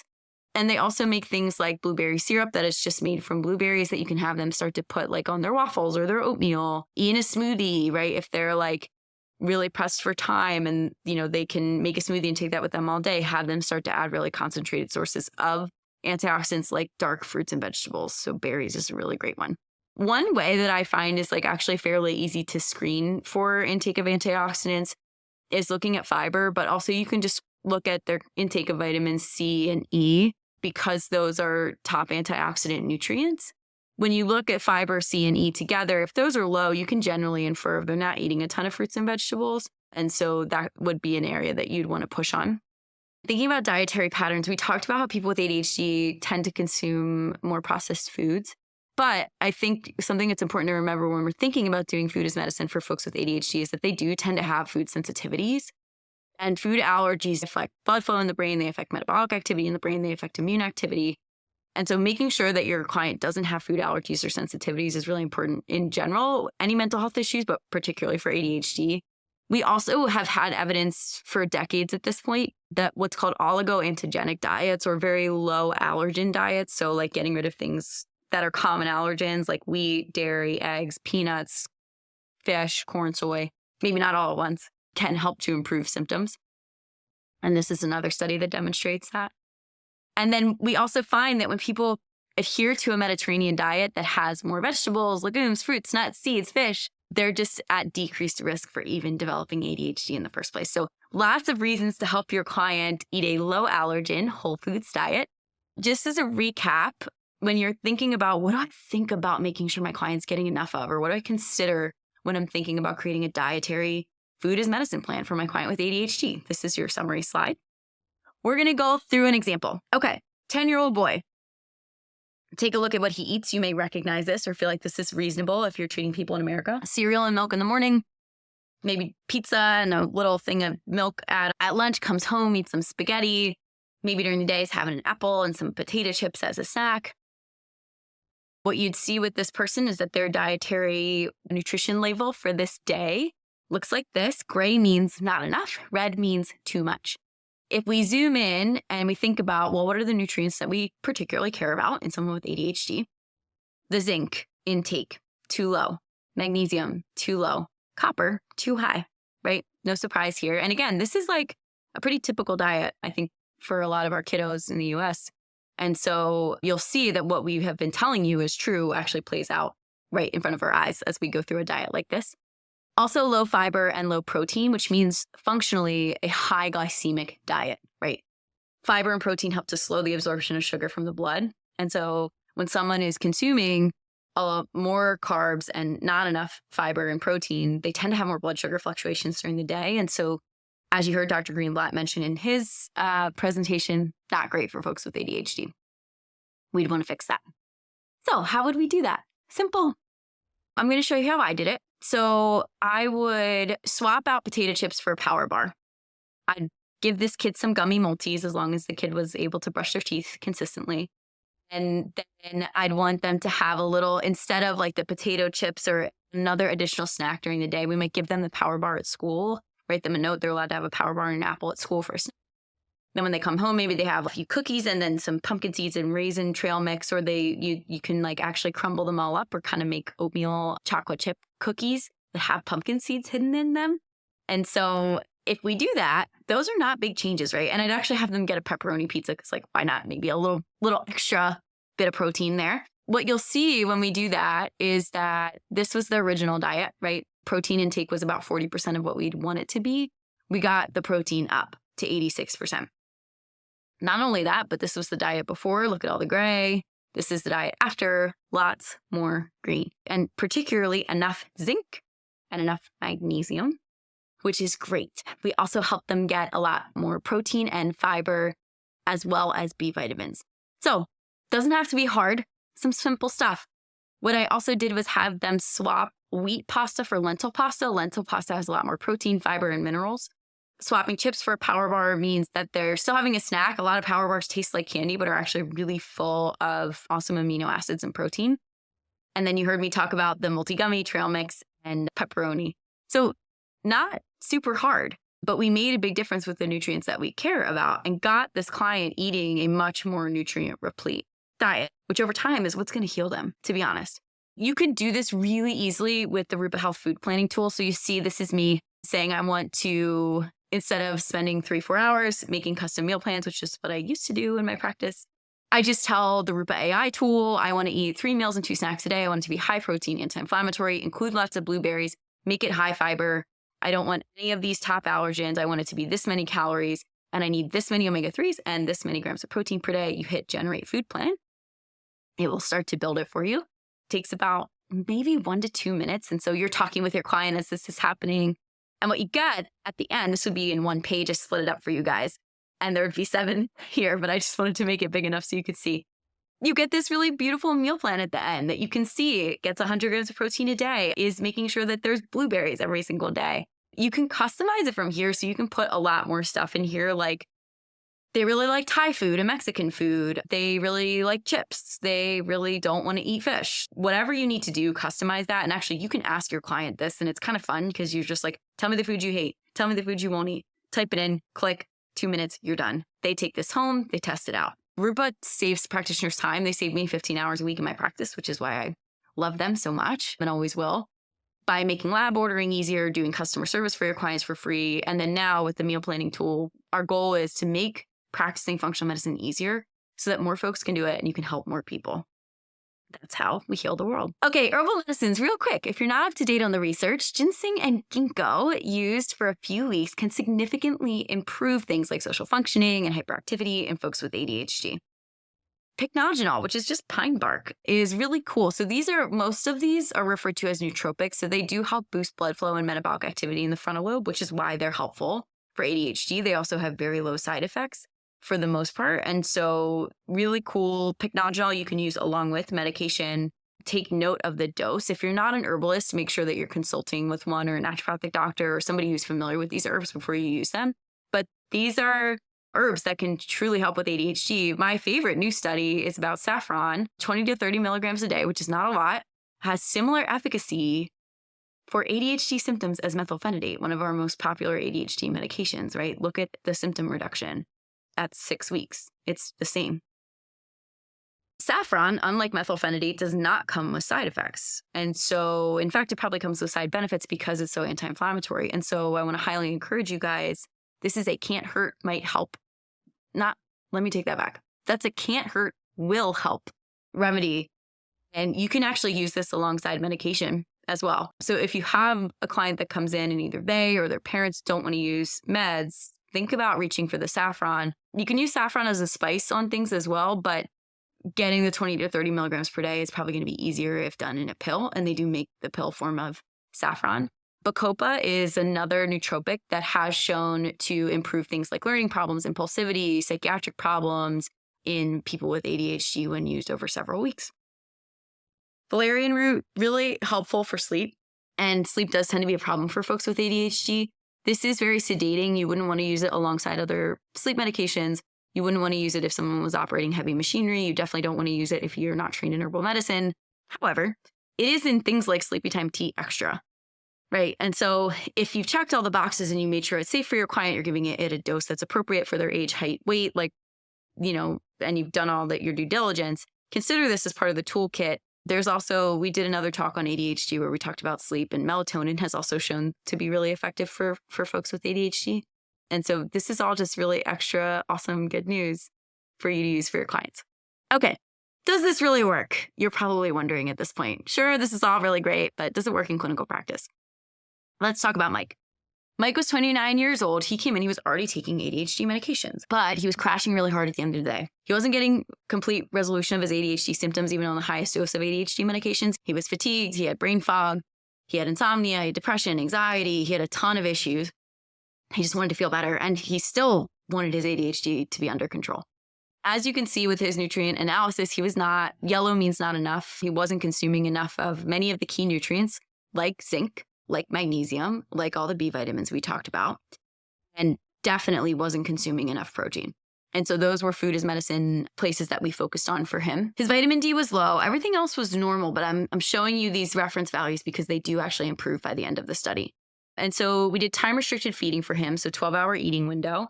We prescribed him supplements, including a multivitamin, digestive enzymes, DIM detox, and some fish oil every single day. We built him a nutrient-replete meal plan, which got him to green on most of these things. You'll see that zinc was in the red for a while as we checked in on him, and he was actually overdoing it with zinc a little bit. But so we corrected for this at the end. But sometimes you do need to replete someone with some super physiologic doses of nutrients if they're super low. So for example, just giving someone 5 milligrams of zinc, if their zinc is 50, is not going to get them replete. Like you need to give them over and above for a while. But this is why you need to be frequently checking in every few months on these minerals because your body does store them. You need to make sure your client isn't getting too high in these nutrients if they're supplementing. And so regular follow-up care here is critical. The one thing that you'll notice, like as a just like side benefit of this program, not only did his vitamin D normalize, but his TSH, I think, got better. I'd like to see it closer to 1 or 2 than closer to 3. And so it did drop a bit. And his testosterone went up 400 points just from foundations of health. So better diet, better sleep, more protein. He also just felt better. So he was sleeping, his anxiety was gone, he was able to concentrate, his belly issues improved, he was no longer bloated. He finally felt like his medication was working without side effects or the crash. And so this is a really beautiful, very low force intervention way, right? Multivitamin, digestive enzymes, stim detox, fish oil, meal plan. Not a ton of interventions that we used alongside his medications to just improve his life and help him feel like he was thriving, which is what we all want. So I told you guys that I would show you how you could actually order labs for a client before they even got in to see you for a visit. So I talked about baseline labs. Rupa has something really cool called Lab Shops, where we give you the ability to make your own website. And on that online store, you have the ability to offer testing bundles. So in this case, an ADHD testing bundle that contains all the top things you'd normally look at when you're screening someone for root causes of ADHD. And so they could simply add this to their cart and check out and go get it drawn before they even come see you. The other way that if you wanted to take advantage of Rupa's ability to have bundles and test kits is that you could go ahead and start an order. And you could start with your bundle, right? So I'm not advising you guys to like try to keep this in your brain, right? That would be really hard to remember. Among all the other things you've got going on an appointment, all right, cool. Now I've got to screen them for, what were the minerals again? Magnesium, copper, zinc. No, make it easy on yourself, right? Just create a bundle and then you can just remove what you know you don't need, right? So maybe you actually know that your client's already taking zinc. Maybe they already got screened for food sensitivities. Maybe they got screened for heavy metals. You can really customize it here, but it's so much easier for me at least to subtract from a lab order than to remember what to add when I'm on the fly. And so I really like this feature in Rupa that lets you just do an order very quickly. I also just like how it's very transparent for the client. They know exactly what they're paying for. They get really great pricing. You can email and text your client to remind them about these labs, which can, again, be very helpful for your clients with ADHD. You can send it to them. You can also send it. So maybe you want your client to get these labs drawn in 3 months. You can set this to actually send a couple months from now, which is really cool. So Rupa has so many tools to help you guys. If you want to learn more about labs, we have a live class every week hosted by an expert, usually a physician, on medical and testing topics. We offer boot camps, which are 6-week courses that have live Q&A with a mentor and hours and hours and hours of material that take you through how to use a test in clinical practice to improve outcomes. You can look up different types of testing. You can look up the different lab companies. You can do test comparisons. You can do really cool deep dives into protocols and understanding particular conditions. Our magazine is literally world class. We have so many amazing articles that walk you through. This is just one example, but take one issue, progesterone or low progesterone. Well, what is progesterone? Why does it matter? How would you test for it? What does it mean? How do you increase it? What does the evidence say? Anytime you click on one of these links, it's going to take you to a source. So whether it's a randomized controlled trial or a study, this is a really amazing resource if you're new to functional medicine or just looking for the latest information on protocols to help your client with any number of conditions. Just use this search bar and it's going to pull up a ton of amazing content for you. So this is all for you and it's all free to sign up for Rupa. The only way we make our money, we have a 7% processing fee on test kits that are ordered. And that is really cheap for your clients because we also do base pricing. So again, this is something that my clinic had access to. So if my clinic knew, okay, somebody's coming in for ADHD treatment with Kate, I could say during the discovery call, hey, front desk, I want them to get this bundle before they come in. They could just send them this through the website, which is really helpful. I could also tell my clients to just go here and get different tests done. This was really helpful for the indecisive clients who in the visit, they're like, I'm not ready to decide if I want to go get this test done yet. Great. Give them the website, say, go home, think about it, talk about it with your partner or your family. And then if you decide you want to order, just go do it on your own. I can't tell you how much administrative time this saved me. So we're always building you tools at Rupa to save you time. And so if you have ideas, please share them with us. We definitely want to know, because that's how we decide what to build next, is what our clinicians ask us for. I appreciate you guys so much. I can't wait to see you in the chat that we're going to have next. I've given you guys, just so you know, broke up this reference list for you. So if you look at the slides, you'll see that these are all here. I really want you to go check out a lot of these studies, which is why I gave you screenshots of them with the title and the PubMed ID. Thank you for letting me chat with you today, and I'll see you in the next video. Well, here we are gathered together in what for me is one of the most look forward to parts of these programs, and that's the chance to have a kind of a group repartee discussion with our extraordinary experts on this topic of attention deficit hyperactivity disorder. What a topic of our day, isn't it? So Dr. Kate Henry, Dr. James Greenblatt, thank you both for being extraordinary contributors to this program. Let me, if I can, jump right in and kind of start the discussion going, and maybe we'll start with you, Kate, if that's okay. As you reflect on ADHD as a syndrome, how important do you feel it is for a person that's in the general practice field to develop some competency in both understanding and helping a patient that has this problem? I want to say vital. But I mean, so ADHD affects about 6 million kids across the United States, but it also affects adults. And I think that we're seeing that adults are being diagnosed more frequently than before, maybe in part because we just have more awareness about a lot of the symptoms of ADHD that just haven't been focused on up until now. I think we've missed a lot of the inattentive symptoms in folks that have led to a lot of struggle and disability, but because they didn't have the hyperactivity symptoms, we might have missed them.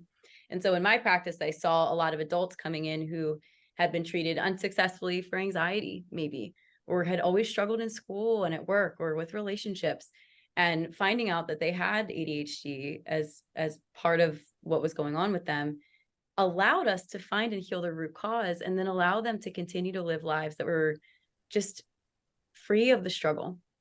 And so I think that ADHD affects a lot of us. And so for clinicians to become fluent in understanding how they can help is really important. James, let me pose that question to you. From your experience, how would you rank it in terms of clinical importance? Well, I'll take Kate's word vital and then add critical, because I think a recent paper actually just came out this week. I don't know if been published yet, looking at a genomic study, kind of confirming the observational study that those with ADHD have high comorbidities of depression, PTSD, and suicide and eating disorders. And when we think of that, again, we've observed it in our clinical practice for years, it just points to this incredible need to not only diagnose and treat these kids appropriately and into adulthood, but untreated, the consequences are potentially quite significant. So, you know, one of the questions that's often asked about ADHD is, why is it so predominantly seen in boys, males versus girls, females? Or is that just the way we view behavior in boys versus girls? Or is there a real biological difference? Or why the gender split between the two? So, James, let's start with you. What would be your thought about that?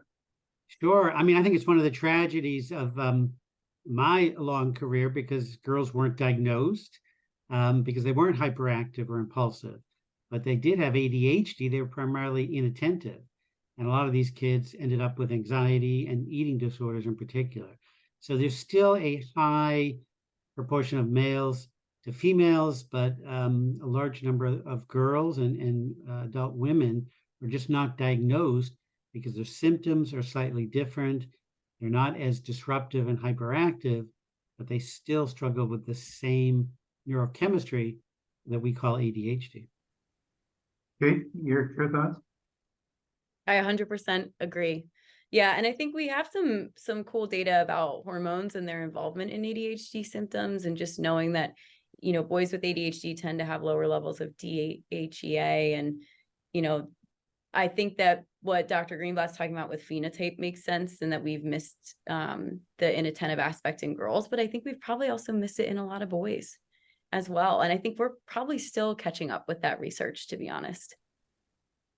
So when we look at this, there have been a number of articles that have talked about the exacerbation of these conditions as a consequence of the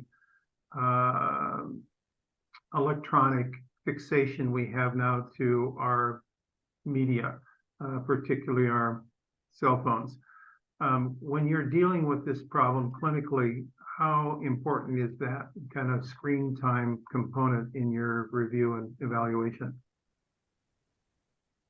Well, I'll start. As a child psychiatrist, sitting in front of a child to say, to a parent, remove all phones and screens, they'll never come back to the office. But I mean, the research is quite clear that the amount of screen time, affects many aspects of mental health in kids. So my message to parents is just a structure, limit, and clear understanding of what's going on, not removal and complete elimination. I think that's just too challenging in this day and age. Yeah, we have some of our leading child psychologists saying, like, asking your kid to not use technology or social media is kind of like asking them not to breathe. Like, it's everywhere. And I think what we find really helpful in clinical practice is, adding exercise, because a lot of what I feel has been conflated is screen time and inactivity. So most of the time we're looking at screens, we're sedentary, we're inactive, we're looking down, we're not moving, our blood isn't moving. And so even introducing something like, okay, have your screen time, but do your 5 minutes of jumping jacks or running around before you then go on to do homework, can be a simple enough tool to help somebody still take advantage of the many awesome aspects of technology, which is increasingly being used in schools. Like, our kids really don't even have an option to not be on screens anymore. But teach kids, how do you boost blood flow? Again, after you've been sitting for a long time staring at a screen, how do you care for yourself in a way that helps you turn on your frontal lobe function again and really focus if that's a problem for you? You both have brought up something that I hadn't thought a lot about, but that is, it's not just the amount of time, screen time, but it's also the content. So we think about those types of screen time events that create hypercortisolemia and cause hyperadrenal corticism, and does that really then also exacerbate the problem? So it's maybe also being mindful of what you are engaged in as it relates to your screen time as much as the time itself. But any thoughts about that in terms of the connection to the cortical system to ADHD? I think it absolutely makes sense. And what we find is the reactions just vary.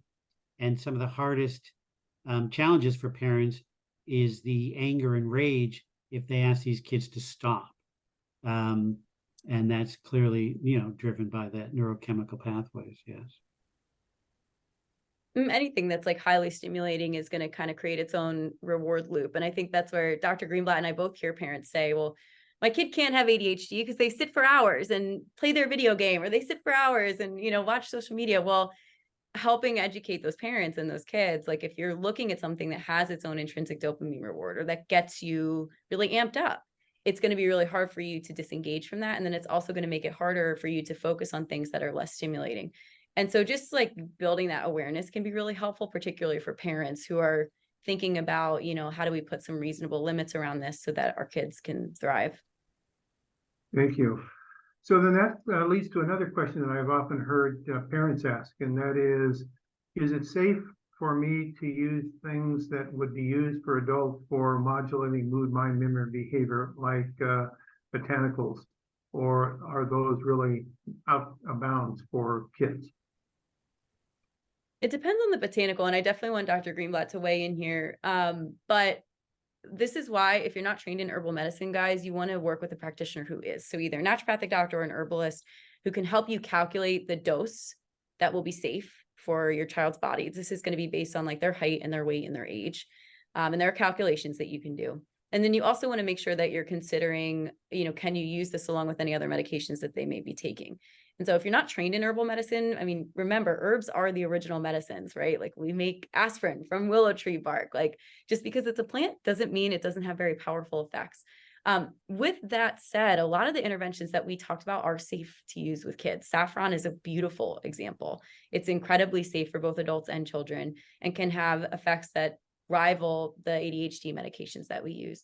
And so for the most part, the ones that we covered are going to be safe for use in kids. You want to make sure, obviously, if you're using ginkgo or something like that, that you're thinking about any other medications the child is taking. But yeah, the ones we covered in this are fair game. What would you say, Dr. Greenblatt? Yeah, absolutely. Many of the nutritional deficiencies are being targeted. So we're not just giving kids lots of supplements unless we're looking at testing first.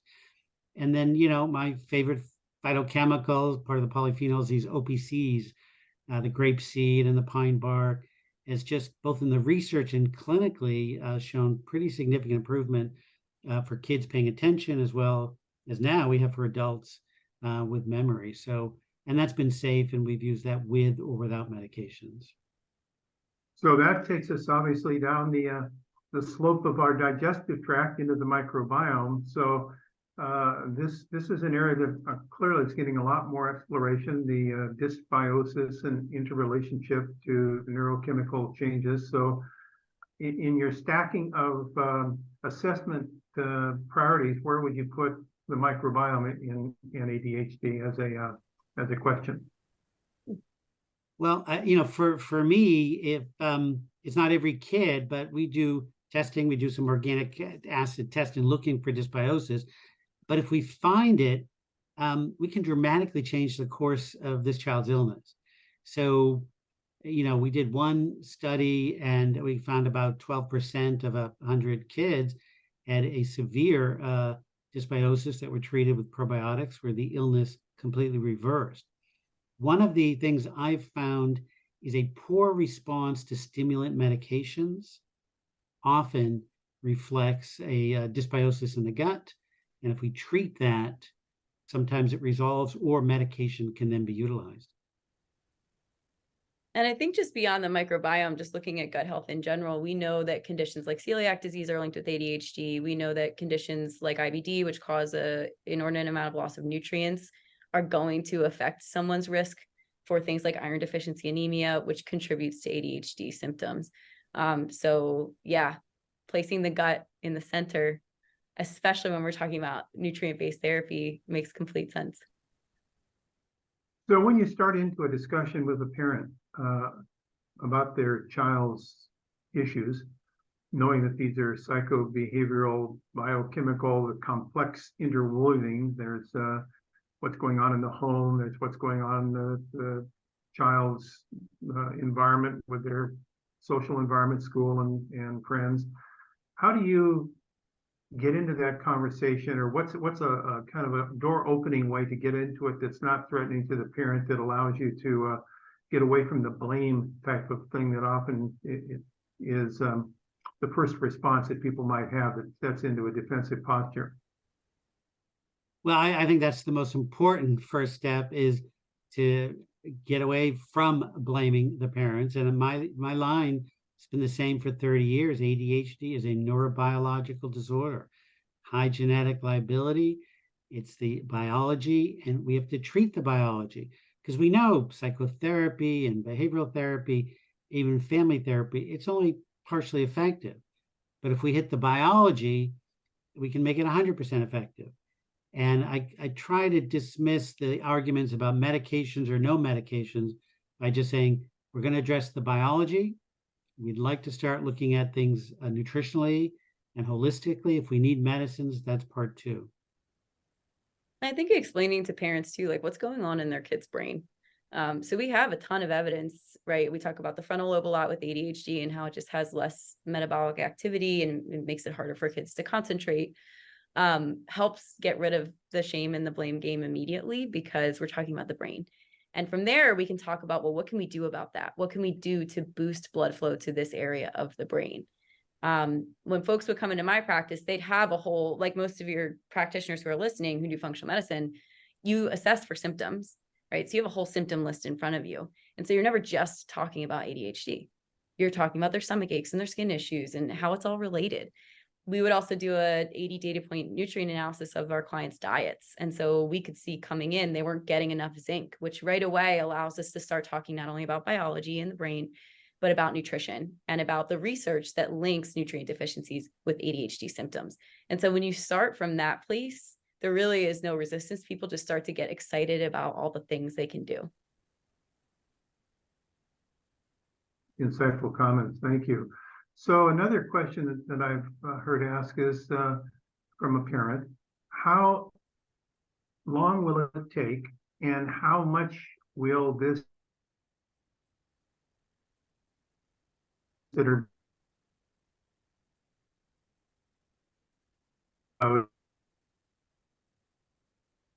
for an antibiotic? What's this gonna look like in terms of the sequelae of events? Well, I think we know that medications, if used appropriately, can work quickly in a couple of weeks, but those are just the Band-Aids. You stop the medicine, the symptoms return. I think the stepwise process is understanding that we're going to test first. We're not going to just throw supplements or herbs. So the testing could take 4 to 6 weeks. While parents and patients are waiting for testing, we often can use supplements that have been helpful, like magnesium and omega-3s and these OPCs. And once we get the testing back, we have a targeted treatment plan. And depending on what the result is, if it's a vitamin D deficiency, we can talk about 2 weeks. If there's a gut dysbiosis, it might be 4 to 6 weeks. But I usually use timeframes of 3 months as a place where I think we can begin to understand what a nutritional approach will do to support your child's ADHD. A lot of the studies we've seen with the botanical medicines typically look at 6 weeks as kind of like the mark at which you'll see significant clinical improvement. But like Dr. Greenblatt said, what I would tell my clients is, the second you start introducing nootropics and the second you start changing sleep and changing diet, you notice incremental improvements. So what I would say is, like, your kid will feel better starting tomorrow and every day thereafter. When we start to change the sleep and we start to change the diet, and some of these nootropics, you take them like Bacopa, for example, you take them, you feel it 2 hours later. You don't have to wait weeks to notice a difference. And so I think parents should feel encouraged that even if it takes a few weeks to notice a full effect, they or their child will start to feel better almost immediately when we use some of these other interventions. So one of the questions that is often asked is, how long will it take when an individual starts into a program remediating ADHD? What's the therapeutic window generally look like, so that there's some expectation as to what the other side might get us to?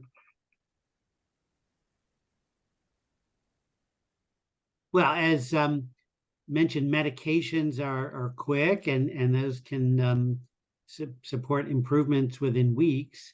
But looking for a non-medical approach, looking at testing and personalized nutrition, we can see differences within weeks.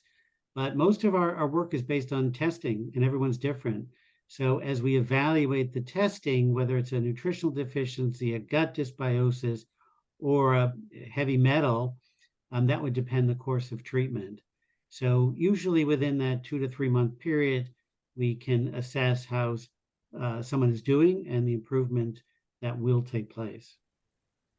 And I think with a lot of these nootropic herbs that we've talked about, or even just the dietary changes, like switching from a breakfast that's just cereal, right, to one that maybe is more balanced with protein and fiber and is better for blood sugar control, a lot of those changes can result in improvements in concentration and focus within a few hours. We know 5 minutes of jumping can help to improve test scores if done right before a test.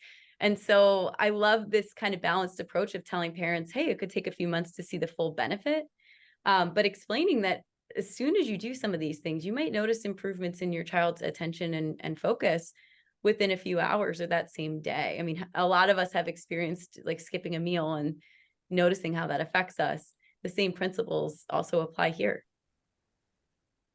So, you've both hit on a really important issue, I think, and that is, this is in a family situation, it's a full family environmental connection between that child's condition and what's going on in their life, of which the family is one. So I'm wondering about counseling, whether it goes into talking as non-judgmentally as possible about making general nutrition changes in the family, changes that might be helpful for everyone, so that there's this kind of community support system there for the boy or girl that's undergoing the therapeutic intervention. So, and I know these are difficult things to get to because you are trying very hard to serve the immediate needs of the patient, but because it's a social, cultural, behavioral issue, it appears as if there are some broader issues that might have to be discussed as well. Does that come up in clinical work as part of the therapy? Yeah, sure. All the time. I think the most important part of the family work, both for the parents and siblings, is education. What is ADHD, and helping everyone appreciate that, because then you stop both the blame, but one of the risk factors of kids not doing well as they age is a highly critical parent or parents. So if we understand this is a diagnosis, this is what it is, siblings and parents do better. And then, as you said, some of the lifestyle, interventions, from eating less sugar sweetened beverages to better sleep hygiene, it's going to affect the whole family, and it becomes a more family focused program. Well, one of the things I tell parents is like, we know that this disorder is genetic. So this came from one of you. If you guys are the bio parents, you better start looking at yourself, right? And often it's kind of a relief, because we'll have parents go like, oh, maybe I have issues with attention that I never really picked up on. And so it can actually be really healing for the whole family to start in on a journey like this. And there's so much more joy and ease when you have a child who is being managed for ADHD, because the level of conflict in the family system goes down. And so there are types of therapies, including like a parent training, that kind of teach you how to relate to your kid in a way that doesn't make you the arbiter of their attention, right? So don't force your kid to get ready on time by staying on top of them all morning and making sure they do every single thing when you want them to, but rather, like, how do you work to set up a system that rewards them for getting ready on time without you? Small changes like that can be really helpful for parents who need to understand that parenting the kid with ADHD is going to look different than parenting a normal, like a kid who doesn't have ADHD. So it can be really fun and healing. It doesn't have to feel like extra work. Well, I think those messages you both just transmitted are really, really important, because I know from experience watching families that are dealing with one or more of their children that have ADHD with different severities, that it can either be totally disruptive, or it can be a rallying point for the family to do an introspection and figure out how it's going to, as a group process, support the mental health and performance of all parties. Because when one of the children is having that problem, I can almost always see in the parents there's some psychological dysfunction that's going on, either as a consequence or part of the syndrome. So I think you both pointed out some really important lesson plans there as it relates to therapy, which means communication in the office is really, really important. It probably even goes into the staff, because it's an environment in which you're trying to take a negative and turn it into a positive outcome. Well, and I'll just add here, there's a lot of great things about having ADHD that we don't talk about, which is that, like, and I think kids need to hear this. So many times, children with ADHD who haven't been adequately treated struggle in school. They struggle with the things we expect them to be able to do, which is to sit down, to concentrate, to do standardized testing. But what we don't explain to them sometimes is that they might be really creative, or they might be really great at athletics. And there's, ways that having ADHD can also be, kind of interesting or helpful. And so I think to frame it that way to kids about, like, hey, your brain works differently. There's some really great things about that. And then there's also some tools that you can use to help you focus when you need to, is a much more empowering conversation than, you have a disability or you need to be managed, right? So I really love to say to my parents, like, congratulations, you have an athlete. Your kid needs to be in sports, right? And like, that's a great thing. Think about how much more they're going to learn. Your kid doesn't get to skip exercise and eating healthy. They're going to have symptoms. That means they're going to be healthier long-term. Like there's a lot of ways that you can look at this in a positive light. And I am excited that we're having this conversation to empower more clinicians to do that. And I think it's really important just to continue as to what Kate was saying, is that sometimes they're coming in the office and they don't know their strengths yet. They're lost, the parents are lost, and it's both the parents' job to help whatever it takes to find those strengths. And you can find them in martial arts, cooking, dancing. It's really endless, but the ADHD usually, kind of creates that passion and energy and excitement. And they'll be successful adults if, as clinicians and parents, we can nurture those strengths or help these kids find them. Yeah, thank you. I think those are really empowering comments that you're making. And I think often we get caught into this disease kind of conundrum where the disease produces its own psychopathology. We start thinking about sickness rather than about wellness. And how do you turn that around is sometimes attitudinal and perspective oriented. And I think what you've just given are some really important tools that might not be on the therapeutic call sheet, but they're really important as part of the cultural connections that you're trying to establish for a healing process to occur, and celebrating uniqueness as a way of being super successful rather than being a failure. And that's a real great skill that you both have brought up. Let me close with one last question, because often people want to know, is there something from your experience which is the most important bit of information to get started? It's the thing that, we have the have to know, would like to know, and option to know.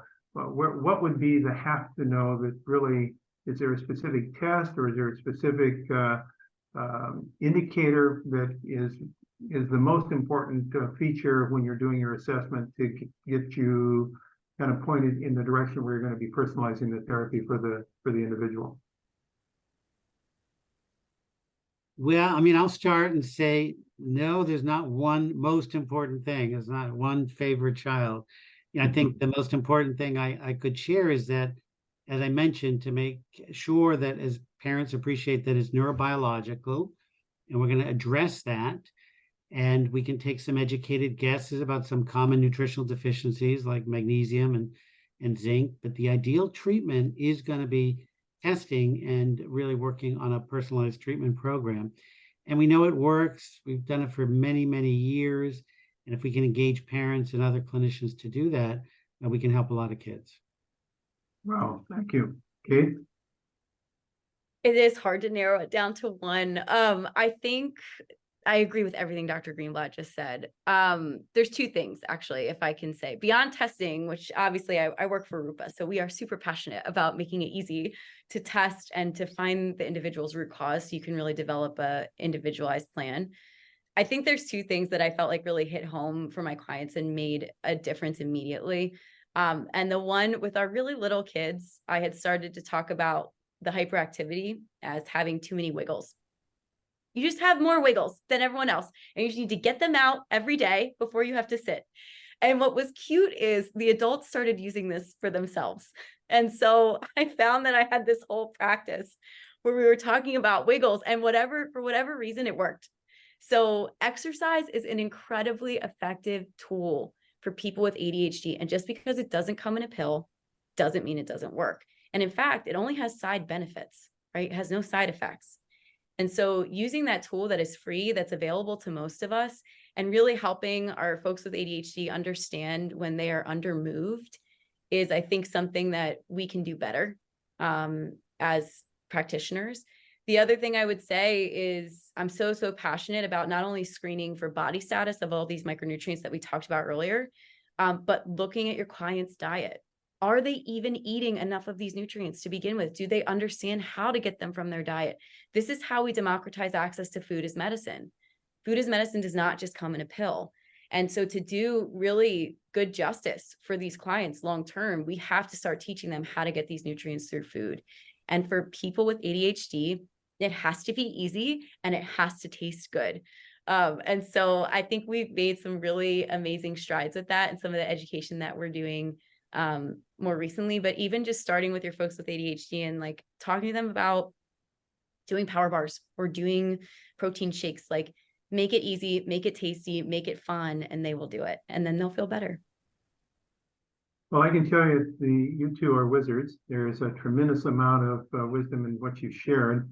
I think this is a really great news to use couple of hours that I hope people will have great benefit from. I want to thank Rupa Health for their sponsorship. These are the kind of programs that I think can really make a difference in clinicians' ability to serve their patients more effectively.